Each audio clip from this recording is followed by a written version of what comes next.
Olá, sejam bem-vindos a este episódio número 145 de E o Resto é História, com o aparelho cujo nome já sabe de cor, Rui Ramos e João Miguel Tavares. Recordamos-lhe que O Resto é História pode agora ser ouvido em FM, na Rádio Observador, em podcast em tudo o que é plataforma e também em vídeo no YouTube, no canal do Observador. Hoje vamos falar de judeus sefarditas, ou seja, dos judeus que se estabeleceram em Espanha e em Portugal. Ninguém sabe exatamente quando, mas com presença comprovada pelo menos desde o século IV depois de Cristo. Sefarad, aliás, é a denominação hebraica para a Península Ibérica e daí o nome de judeu sefardita.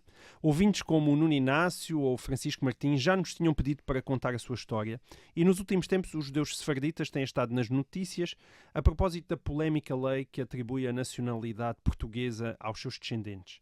A ouvinte Patrícia Sobreira justifica a sua pergunta precisamente com essa questão.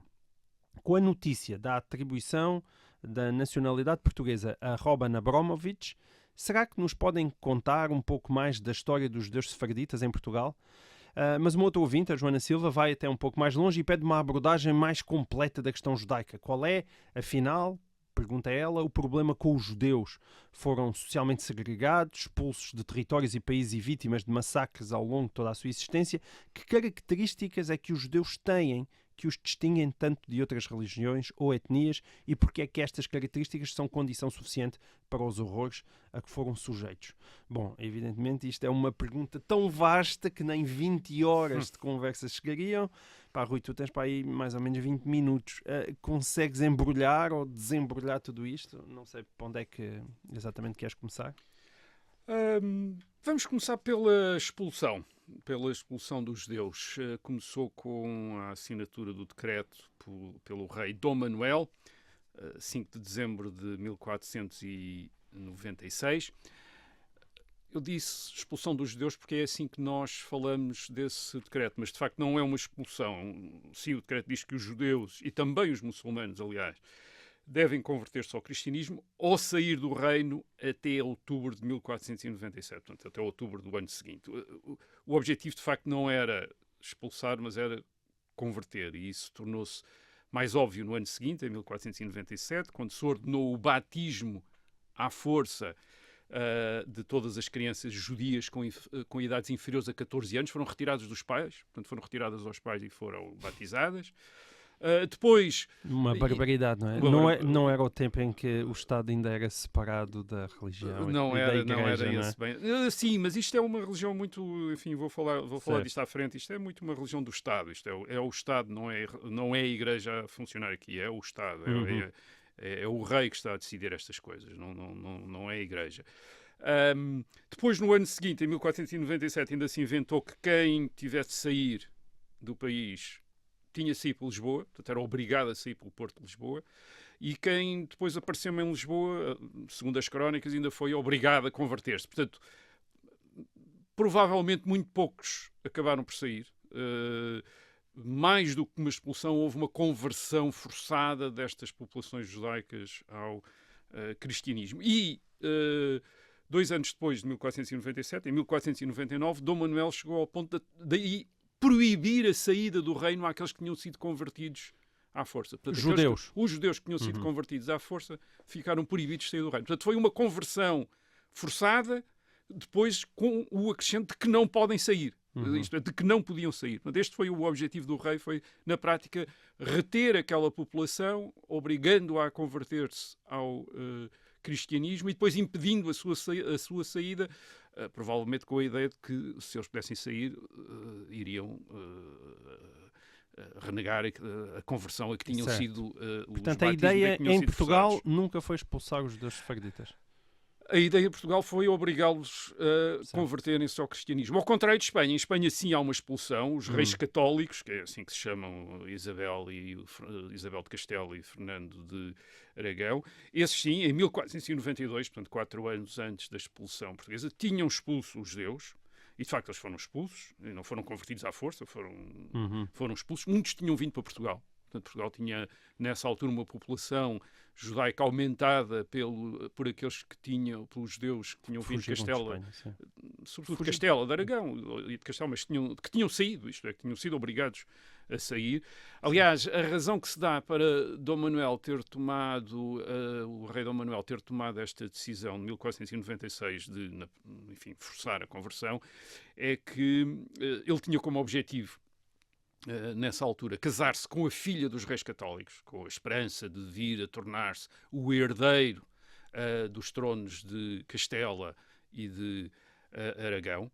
Portanto, a rainha de Castela e o rei de Aragão tinham-se casado, tinham esta filha, e o rei de Portugal está-se a casar com essa filha, esperando que venha a ser o herdeiro. E, aparentemente, uma das condições é a expulsão sobretudo dos judeus que tinham entrado, daqueles que tinham vindo de Castela, quer os judeus, quer os convertidos, aqueles que se tinham convertido ao cristianismo em Espanha, que tinham começado a ser perseguidos pela Inquisição em Espanha. Em Espanha já havia Inquisição, em Portugal ainda não havia, e que tinham fugido para Portugal.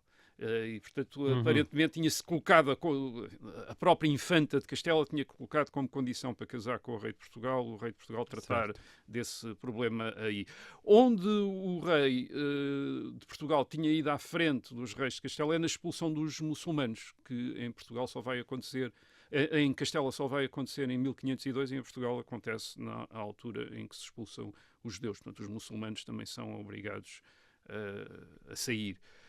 Bem, mas não a converter-se? Ou também foram obrigados a converter-se? A sair. Esses aí são levados aparentemente não serão muitos. Aliás, nunca se fala mais deles. Quer dizer, e, portanto, já não deveriam ser uma população tão grande como a população judaica. Que, repito, tinha sido aumentada por aqueles que tinham vindo de Castela. Quer os judeus, quer os convertidos, quer os chamados cristãos novos. Isto é, aqueles que também tinham sido levados a converter-se ao cristianismo em Espanha. Isto não é um caso único. As comunidades judaicas, as maiores da Europa, eram as que estavam na Península Ibérica e as que estavam numa região que é à volta do Reno, que é no sul da Alemanha, no norte de França, e depois também do outro lado do Canal da Mancha, no oeste de Inglaterra. Era onde estavam as maiores comunidades judaicas da Europa medieval. Essas comunidades, nesta altura, já tinham sido eliminadas, e tinham sido eliminadas através de perseguições, sobretudo no século XII e XIII, e depois através da expulsão. Os judeus tinham sido expulsos em Inglaterra em julho de 1290, portanto, 200 anos antes de Portugal, tinham sido expulsos da Inglaterra, pelo rei Eduardo I da Inglaterra. Do Reino de França tinham sido expulsos em 1306, aliás, nessa altura tinham sido expulsos e tinha-lhes sido ao mesmo tempo confiscadas todas as suas propriedades. E depois são autorizados a voltar em 1316, 10 anos depois, e voltam a ser expulsos em 1394. Portanto, estas expulsões de Espanha e daquilo que nós agora chamamos de Espanha, de Castela e de Aragão e de Portugal, não são únicas. Mas então o que é que tem esta alta Idade Média de especial para se pôr a expulsar e a maltratar judeus com os quais conviviam? Já Idade Média tardia, isto já é a Idade Média tardia. Bem, isto não é uma questão racial, isto não é como o antissemitismo nazi do século XX, aliás, como em Portugal, as populações judaicas estão a ser obrigadas a converter-se, portanto não é uma questão propriamente, é uma questão racial, é uma questão religiosa, quando a religião não era, como nós a vemos hoje em dia, meramente um culto privado, isto é, uma questão de inclinações pessoais, mas é um culto público, isto é, mantido pelos poderes públicos, que são defensores e protetores da religião. E os judeus, o que é que eram os judeus? Bem, os judeus, nesta Europa, a Europa da Idade Média, esta Europa cristã da Idade Média, eram a maior minoria religiosa que existia na Europa. Tinham lugares públicos de culto, sinagogas, tinham o seu, equivalente ao clero, os seus rabinos, etc. Eles eram, ao mesmo tempo, eram tolerados, como já tinham sido tolerados no Império Romano, eram um povo da Bíblia, e, portanto, eram tolerados dessa maneira, mas eram também ressentidos pela sua resistência de se converterem ao cristianismo. E também por outra coisa, eles constantemente na Europa eram perseguidos, quando não estavam a ser perseguidos num lado, estavam a ser perseguidos no outro. O que quer dizer que, embora eles não fossem uma população nómada de maneira nenhuma, era uma população de migrantes.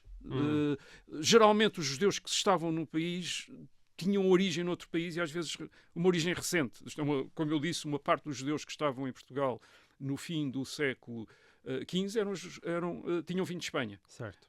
Portanto, era uma população que por vezes era vista pelas outras populações com quem eles vinham coexistir como estrangeiros. Isto é, gente que tinha vindo do outro lado.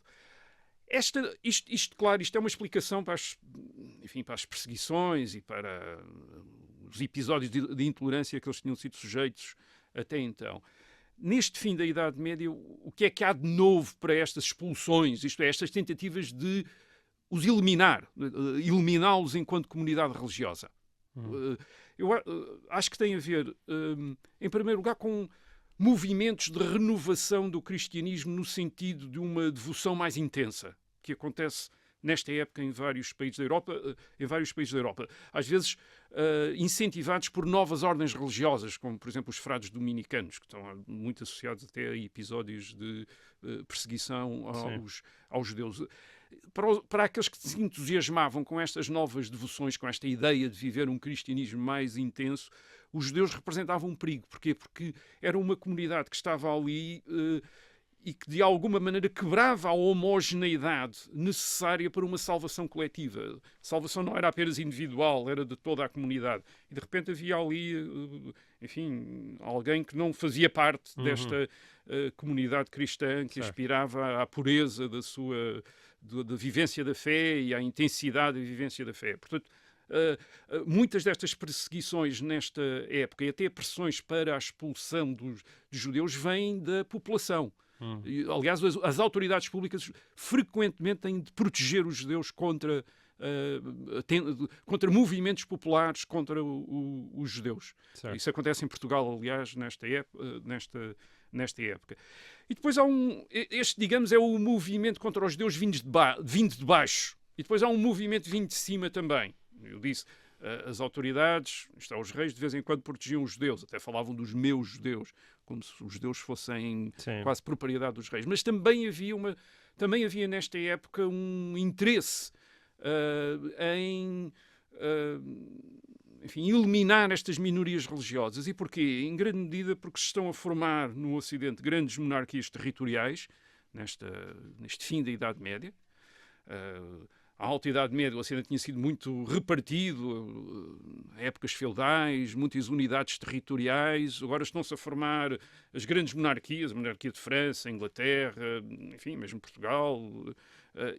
E estes novos reis, digamos assim, ou estes reis nestas novas unidades territoriais, derivam muito da sua autoridade, da sua independência política, da religião. Eles são reis pela graça de Deus, não foram escolhidos, quer dizer, ou não querem apresentar-se como tendo sido escolhidos pela população. Eles são escolhidos ou pela população ou pelo resto da aristocracia. Portanto, eles querem ter uma nova origem para a sua autoridade. Essa origem é religiosa, são reis pela graça de Deus e, portanto, sentem-se responsáveis pela religião dentro do seu reino, dentro dos territórios que lhes estão submetidos, sobretudo pela sua uniformidade religiosa. Portanto, não basta para eles próprios serem cristãos, eles querem que todos os seus súbditos sejam cristãos, porque essa é a relação que eles têm com os seus súbditos. É a relação do cristianismo. Eles são escolhidos por Deus e, portanto, interessa-lhes que os súbditos sejam pessoas que reconhecem esse Deus, isto é, e não que tenham um outro Deus e, portanto, não sejam muito impressionados com Deus, dizem, pela graça de Deus, bem, é o Deus dos cristãos, portanto, nós não estamos muito impressionados por esse Deus. Portanto, há um interesse destes reis em contribuírem para a uniformidade religiosa dos territórios que estão submetidos. E isso praticamente não envolvendo a própria Igreja, é o que tu estás a dizer? Envolvendo a própria Igreja, obrigando, neste sentido, os reis, obrigando a Igreja a apoiar e a sancionar as suas próprias medidas, como enfim, no caso da Inquisição, por exemplo, em Portugal, Dom Manuel e depois Dom João III pedem a Inquisição e o Papa não quer dar, quer dizer, não quer estabelecer a Inquisição em Portugal. Resiste de vários Papas. É só em 1536 que o Papa finalmente reconhece a Inquisição em Portugal. E é o rei que quer, são os reis que querem. Em Espanha é a mesma coisa, os reis querem e os papas não querem dar, porque estão a prever abusos, o objetivo é político, quer dizer, mas reparem, quando eu digo o objetivo é político, durante muito tempo houve a ideia, bem, então não é religioso. Não, é também religioso porque a religião é política. Agora, são os reis que estão interessados nisto. E depois eu estou a falar dos interesses internos, há depois também um interesse externo. Isto é, o rei ao serviço da fé, estes reis que depois querem ser reis católicos, como os reis de Espanha, que em 1496 obtêm do Papa o título de reis católicos, portanto, um título especial. Isto também lhes dá legitimidade perante outras monarquias, perante outros reis da Europa. Portanto, quanto mais eles aparecerem como grandes reis cristãos, até como reis de cruzados, quer dizer, empenhados numa cruzada, como é o caso de Dom Manuel. Dom Manuel está empenhado numa cruzada no norte da África, na conquista de Marrocos para o cristianismo, e, portanto, interessa-lhe aparecer como um rei ultra-devoto, quer dizer, um grande protetor da fé, um cavaleiro de Cristo. Quer dizer, portanto, há aqui uma dupla dimensão destes reis, que aliás também depois os príncipes protestantes também têm, de ao mesmo tempo serem senhores seculares e terem este papel especial de defensores da fé. E portanto os judeus apanham por tabela. E os judeus apanham dessa maneira. Portanto, como é que podemos ver o que se está a passar na Península Ibérica em relação aos judeus no fim do século XV? É um processo atrasado, quer dizer, isto é, os reis... Já estávamos atrasados. Já estavam atrasados, quer dizer, esta eliminação da minoria judaica chega atrasada em relação à França e à Inglaterra. Portanto, aliás, até há historiadores que dizem muitos, mas vamos dizer só alguns, dos judeus da Península Ibérica já são descendentes de judeus expulsos de Inglaterra e de França e da Alemanha. A maior parte desses judeus vão para o leste da Europa. Reparem, eles quando se dá este processo de homogeneização religiosa da Europa Ocidental no interior destas grandes monarquias, as comunidades judaicas o que fazem é ir para as periferias da Europa. Certo. Isto é, vão para o leste da Europa e vêm para a Península Ibérica. E ganham nomes próprios, não é? E aí depois, vamos falar disso à frente, vão ganhar... enfim, ou tradicionalmente depois vão desenvolver tradições a que são atribuídas diferenciações geográficas. Portanto, eles foram para as terras de fronteira. Para as terras de fronteira, o que é que tem estas características destas terras de fronteira, leste da Europa e Península Ibérica? É um dos poderes cristãos ainda são menos estáveis. Porquê? Porque estão confrontados com poderes não cristãos, sobretudo muçulmanos. Na Península Ibérica, por exemplo, as condições das monarquias tinham sido muito diferentes até então, porque eles tinham estado... Havia uma pluralidade que resultava da reconquista cristã, com comunidades importantes de muçulmanos. Portanto, os reis ibéricos durante muito tempo tinham sido reis cristãos, mas tinham sido reis de cristãos, de muçulmanos e de judeus, porque tinham integrado aquelas populações que iam conquistando aos muçulmanos. Uma grande parte das cidades tinham judiarias e morarias, isto é, bairros, uma espécie de guetos, como depois mais tarde se vai chamar na Europa do Leste, onde deviam morar os judeus e onde deviam morar os mouros, isto é, os muçulmanos. E os judeus parecem ter tido uma dimensão significativa em Portugal e enfim, vamos chamar Espanha, Castelo e Aragão, como comerciantes, como artesãos, aliás, como vem a acontecer também na Europa de Leste, isto é, na Polónia, na Ucrânia, etc. Em Portugal, no século XV, sabemos que estavam presentes em mais de 40 das povoações importantes, havia judiarias. A pergunta é sempre, então, mas quantos é que eles eram?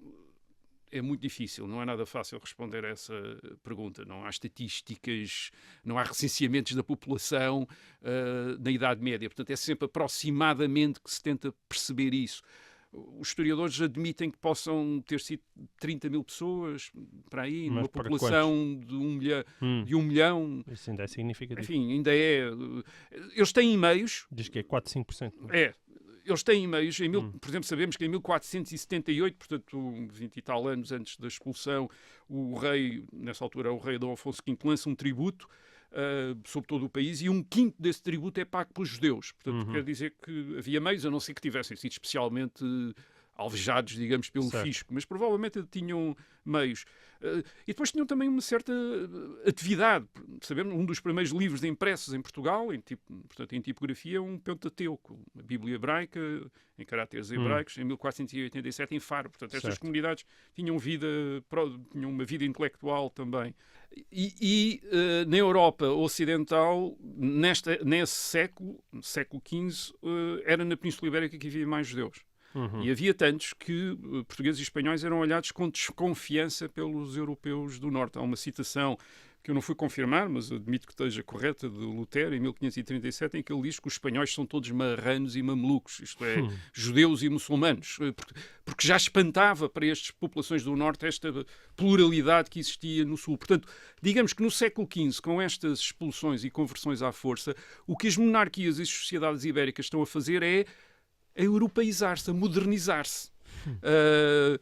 Um dos sinais dessa europeização e modernização é precisamente esta busca da uniformidade religiosa, homogeneidade religiosa, a eliminação das minorias religiosas através da expulsão ou através da conversão forçada. Portanto, na altura o multiculturalismo não era o pico da modernização? Não era a moda, não. A moda era mesmo a uniformidade, isto era... E repito, interesse do monarca, mas também pressão da própria sociedade. No século XV, a comunidade judaica em Espanha já está sujeita a muitas violências. Aliás, já havia muitos judeus convertidos, mas havia depois desconfiança em relação à ortodoxia desses judeus convertidos ao cristianismo.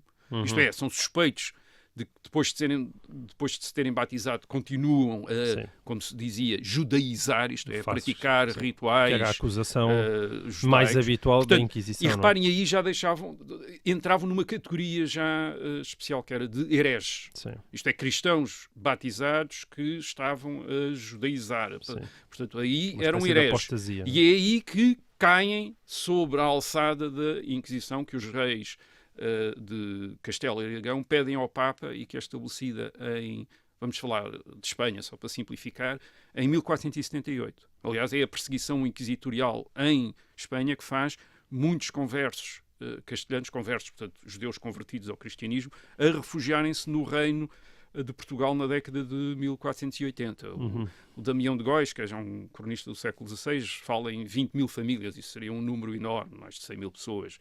Talvez estivesse a exagerar, mas estes imigrantes castelhanos, reparem que já não são só judeus, mas são judeus convertidos ao cristianismo que vêm para Portugal, causam grandes reações dentro de Portugal, isto é, reações contrárias, obviamente.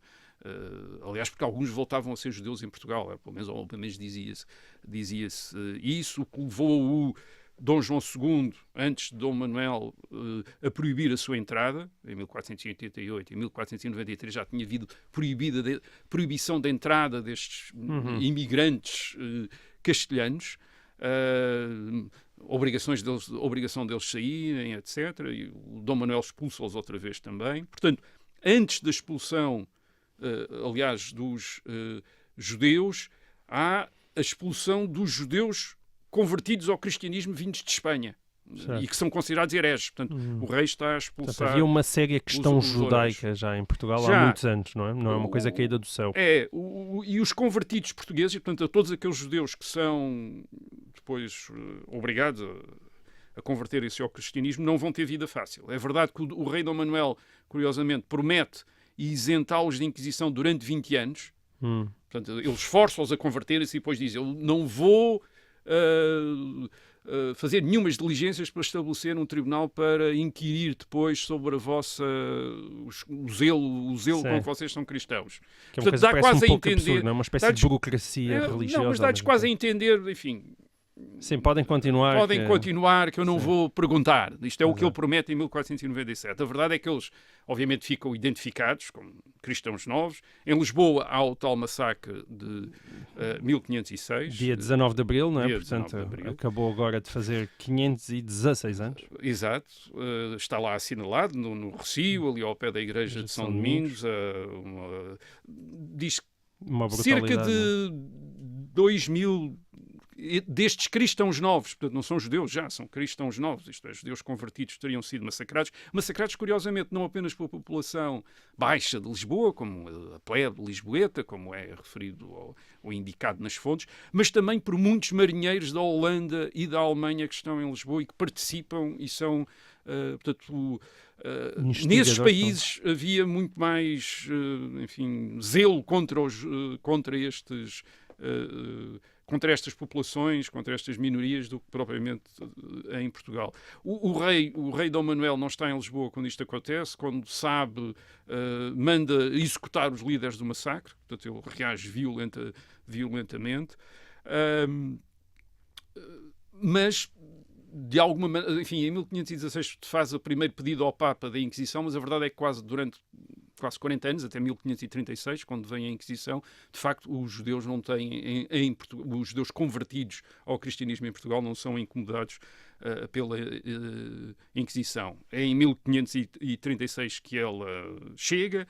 Alguns historiadores calculam depois que durante o século XVI, portanto a seguir a 1536, quando há a Inquisição, cerca de talvez 10, 11% dessa população de judeus convertidos ao cristianismo em Portugal tenham sido vítimas da Inquisição, isto é, inquiridos, presos, enfim, tenham tido problemas com a Inquisição. E havia leis de limpeza de sangue? Mais tarde, em Espanha já havia desde o século XV, em Portugal só no século XVI, só depois da Inquisição. Pode explicar no que é que isso consiste? As leis de limpeza de sangue basicamente consistem estas populações convertidas ao cristianismo não têm os mesmos direitos daqueles que já eram cristãos antes, dos cristãos velhos. Estão limitados no seu acesso por exemplo, a cargos públicos ou a cargos associados a atividades religiosas. Portanto, quem se candidata a esses cargos geralmente tem de fazer prova de que não tem descendência de convertidos, isto é, de judeus ou de muçulmanos. E, portanto, essas provas chamavam-se a prova de limpeza de sangue. Parece que tem assim uma dimensão... Sim, só a nazi, mas não era a mesma coisa. Mas não, era só para ver se não havia um antepasado. Aliás, também tinham de provar que não eram descendentes de mecânicos, isto é, de gente, em alguns casos, que a gente tivesse trabalhado com as mãos. Também era excluído em várias... os inquéritos eram... enviava-se ao sítio de onde as pessoas tinham nascido e enviava-se lá umas pessoas a perguntar se sabiam se os antepassados deles eram ou não eram. Portanto, era só uma questão do indivíduo tratar os vizinhos de maneira a não dizerem nada. Portanto, havia imensas queixas a dizer que eles, enfim, uma quantidade de cristãos novos tinham passado a esse género de inquéritos. Agora, muitos imigram. Esse é que é o ponto depois que tem a ver com as questões que, enfim, da lei atual da lei da nacionalidade. Muitos imigram, destes judeus convertidos, conseguem sair, apesar das proibições, enfim, as proibições por vezes são suspensas durante as proibições de sair do reino. Lembro-se, em 1499 o rei Dom Manuel diz que eles não podem sair do reino. E, portanto, essas proibições mantêm-se e depois são suspensas. Portanto, estas populações ou aproveitam quando são suspensas para sair, ou então saem ilegalmente. Isto é, fogem, literalmente, em barcos, etc. Conseguem fugir. O grande destino deles, o maior destino, é os países islâmicos, quer do Norte da África, quer do Médio Oriente. O Médio Oriente é, sobretudo, o Império Otomano. Eles formam aí comunidades importantes de judeus ditos sefarditas, vindos da Península Ibérica, portanto. Como é que eles se distinguem? Bem, distinguem-se pela língua. Eles mantêm um castelhano medieval, também com muitos elementos do galego português, que é o chamado ladino. Certo. Ladino vem de latim, portanto é dito latim, quer dizer, digamos, e que é uma língua que eles mantêm até ao princípio do século XX, pelo menos. Há jornais impressos nesta língua castelhana, que é uma língua que é associada aos judeus no Médio Oriente, de tal maneira que há um escritor otomano, no fim do século XVIII, que faz uma descoberta que o deixa espantado e que o leva a escrever isto. Diz ele: em Espanha falam a língua dos judeus, embora não sejam judeus. Isto é, para ele o castelhano era a língua dos judeus, e depois de repente descobre que em Espanha falam a língua dos judeus. Quer dizer, que estranho. Um país que fala a língua dos judeus e onde eles não são judeus. Quer dizer, portanto, registra esta nota, fim do século XVIII, muito espantado como é que em Espanha falavam a língua dos judeus, mas não eram judeus. Outros... Sim, tu falaste do Norte da África, mas nós, geralmente, quando falamos da expulsão dos judeus sefraditas, falamos sempre na Holanda. Exatamente. A maioria, as maiores comunidades, de facto, vão para o Norte da África e para o Império Otomano. O Império Otomano, portanto, o atual Médio Oriente, que era bastante Turquia, mais tolerante na altura, não é? Enfim, também havia muitas perseguições, mas pelo menos os reis locais não tinham tanto cuidado com esta homogeneidade religiosa e, portanto, toleravam com grandes restrições e às vezes muitas violências, comunidades cristãs, comunidades de judeus, enfim, toleravam mais ou menos, obviamente sujeitas ao poder muçulmano. Mas muitos, como disseste, vão para o Norte da Europa, para os Países Baixos, então conhecido como a Flandres, para a França, para a Itália. E agora a pergunta é, mas porquê é que vão para a Europa do Norte, onde tinham sido expulsos há, 100, 200 anos antes?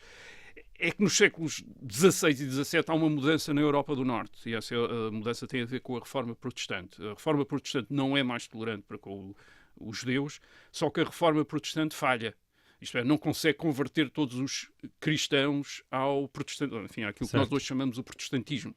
E o que acontece é que o resultado disso é estabelecer-se no Norte da Europa uma pluralidade religiosa que vem do facto das várias seitas cristãs, depois de se terem passado um tempo a lutar e a massacrarem-se uns aos outros, acabaram por perceber que não se conseguiam massacrar totalmente e, portanto, começaram a coexistir. E de repente, mesmo na França, até um certo ponto, e depois, sobretudo nos Países Baixos, na Alemanha e na Inglaterra, há várias seitas cristãs, portanto, protestantes, católicos. Os protestantes são também muitos e de grupos muito diferentes que se também odeiam uns aos outros e perseguem-se também uns aos outros. E, portanto, os judeus conseguem, digamos, encontrar nesta pluralidade religiosa um lugar. Enfim, deixam-nos constituir-se e, de repente, ter culto público.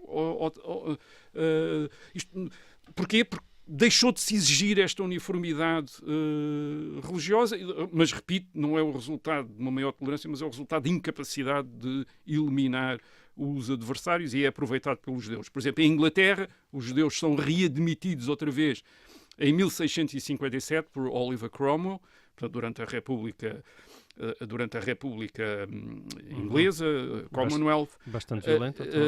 Uma violência de perseguição enorme. Mas, isto tem a ver também com correntes protestantes que acham que os judeus, enfim, é uma história mais complicada hoje, que é, enfim, que têm de ter os judeus ali porque eles são um sinal de quando se converterem, que é o fim dos tempos. Portanto, há um lado escatológico associado à presença dos judeus. Em França, o rei de França resolve tolerar os judeus quando anexa a Alsácia e Lorena, onde há comunidades judaicas, em 1648, e depois diz, enfim, não tem de sair. Portanto, eles, nos países do Norte, começam a formar estas comunidades judeus de origem portuguesa e espanhola, estes judeus que vêm da Península Ibérica.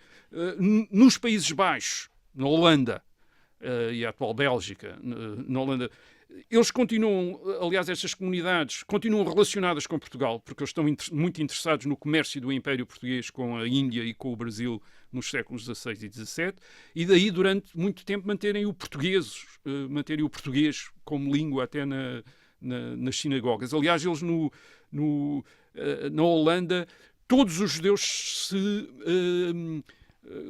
identificam a si próprios como portugueses. Mesmo aqueles que vêm de Castela. Porquê? Porque Castela está A Espanha está durante muito tempo em guerra com a Holanda e, portanto, não era nada bom estar associado a Castelo. Portanto, os judeus dizem todos que são portugueses. E no século XVIII em Amsterdão, há cerca de 2.400 famílias em Amsterdão destes judeus sefarditas, que estão reunidos à volta daquilo que é uma das grandes sinagogas da Europa Ocidental, que ainda hoje existe, a Esnoga, a Esnoga é como se diz sinagoga, como se dizia sinagoga no linguajar dos judeus que vinham da Península Ibérica, e onde se usou o português até tarde. Aliás, ainda hoje há muitas placas na sinagoga de Amsterdão do século XVII que estão escritas em português. Isto é, estão escritas em português, e a maior parte dos nomes que lá estão são nomes, apelidos portugueses: Mendes, Cardoso, Veiga, Azevedo, etc. Portanto, estes judeus. Reparem, eles estão lá, não é necessariamente que eles não tivessem problemas nestas regiões. Eles estão sujeitos a muitas restrições também, nestes países do norte da Europa. Restrições de residência, mesmo na Holanda, só podem viver nos sítios, não podem viver em outros. Restrições de profissão, podem exercer determinadas profissões, por exemplo, as associadas ao comércio não podem exercer outras, e tem também pressão dos protestantes. Os pastores protestantes estão constantemente a fazer campanhas para a conversão ou para a expulsão. Há também o caso de alguns judeus convertidos ao cristianismo em Portugal que fogem para a Holanda, se reintegram na comunidade judaica e depois descobrem que o judaísmo também não é propriamente uma tolerância enorme. Isso é o caso conhecido do Uriel da Costa, um cristão novo do Porto, que no princípio do século XVII sai do Porto para Amsterdão, se reconverte ao judaísmo, entra logo em choque com a comunidade, enfim, com a sinagoga, porque começa a contestar, já tinha contestado o cristianismo e depois começa a contestar o judaísmo. Enfim, tem uma história complicada, acaba por se suicidar em 1640, é uma das figuras famosas desta diáspora sefardita. A Agostina Bessa Luís escreveu um livro, um romance sobre ele, Um Bicho da Terra, é assim que se chama, e é sobre o Uriel da Costa, um romance extraordinariamente interessante. Esta diáspora sefardita dá depois figuras importantes da cultura europeia. Na Holanda, um filósofo como Spinoza, o Bento Spinoza, Baruch Spinoza, que provavelmente é uma família espanhola, mas tinha estado em Portugal e depois passa para a Holanda.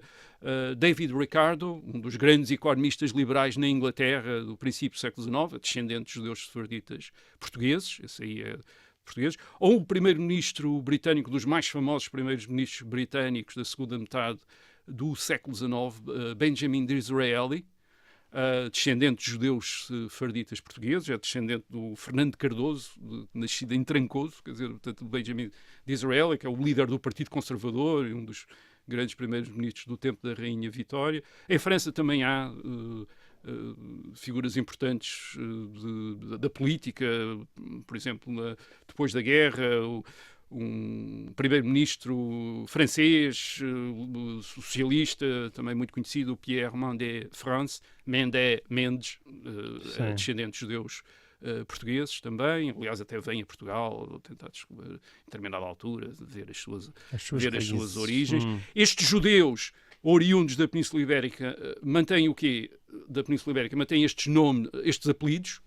Muitos deles, por vezes, mudam o nome próprio para nomes judaicos. Por exemplo, o Uriel da Costa era Gabriel, mudou para Uriel, quer dizer, mas mantém os apelidos com que vinham da Península Ibérica, mantém as línguas, o português em Amsterdão, o castelhano medieval no Império Otomano, o famoso ladino, e mantém uma cultura, e tem uma cultura própria.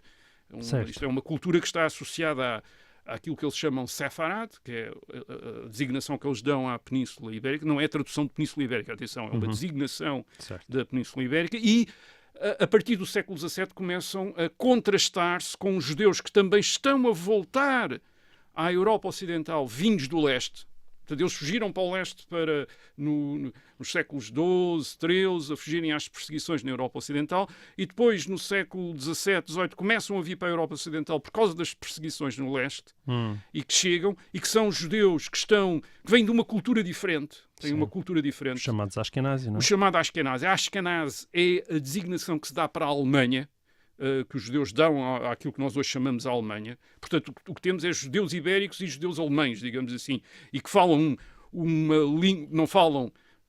falam uma língua que é o Yiddish, que é um alemão medieval. Portanto, isto é tal como aqueles que estão, os sefardistas da diáspora no mundo no mundo mediterrâneo, que falam o castelhano medieval, o ladino. Estes falam Yiddish, quer dizer, falam um alemão medieval, e portanto há esta separação entre Ashkenaz, isto é, judeus do leste da Europa, que se tornam, e judeus ibéricos. Os judeus ibéricos geralmente são menos, na Europa Ocidental são menos numerosos, e são mais ricos, geralmente. E, portanto, são vistos ou eles próprios se sentem uma casta superior dentro do judaísmo em relação aos Ashkenazi, que são muito mais e são mais pobres do que eles na Europa Ocidental. Uma última nota. A comunidade sefardita de Amsterdão ainda hoje é oficialmente conhecida como Congregação Israelita Portuguesa. É assim que eles são. É a Congregação Portuguesa de Amsterdão. Tem cerca de 270 famílias filiadas, cerca de 600 pessoas. Agora, a ironia trágica disto é que esta população judaica fugiu da Península Ibérica nos séculos XVI, XVII para escapar à Inquisição, e foram para países onde ficaram sujeitos a um horror maior no século XX, que é o da perseguição nazi. Só para terem ideia, em 1939, antes da Segunda Guerra Mundial, os sefarditas em Amsterdão eram 4.300, e em 1945 só havia 800. Os nazis exterminaram 80% da população judaica de Amsterdão. Aliás, que era uma população grande, 80 mil pessoas. 80% foi assassinada pelos nazis, acabou nos campos de concentração. Rui, agora aqui só para o nosso vídeo, tu trouxeste 2 livros, não foi? Trouxe 2 livros, um clássico, que é a História dos Cristãos Novos Portugueses, de João Lúcio de Azevedo. É um livro com 100 anos, foi publicado em 1921. Esta é a segunda edição, portanto não é a edição de 1921. O João Lúcio de Azevedo é um dos grandes historiadores portugueses da primeira metade do século XX. Este livro, um livro grande, está de alguma maneira, enfim, na maneira como está escrito, está datado, digamos assim, mas está muito bem escrito. E é uma leitura agradável ainda hoje. Muito erudito. O João Lúcio de Azevedo não era um historiador que não tinha licenciatura em História, tinha-se dedicado era um negociante e depois dedicou-se à História, mas dedicou-se mesmo a sério, tinha uma erudição absolutamente espantosa, investigação de arquivos, falava várias línguas e, portanto, tem citações em muitas línguas. E isto portanto, é um livro, basicamente, é sobretudo a história da perseguição aos cristãos novos em Portugal pela Inquisição, mas depois também tem capítulos finais sobre a diáspora dos cristãos novos, sobre o que é que lhes aconteceu na Holanda, o que é que lhes aconteceu na França, obviamente em 1921, portanto ele ainda não sabia o que é que ia acontecer a estas comunidades 20 anos depois, na Segunda Guerra Mundial, mas é uma leitura muito agradável e, portanto, é um livro... eu, por acaso, esta é uma reedição dos anos 70, salvo erro. Penso que haverá alguma reedição mais recente, mas por acaso não apurei.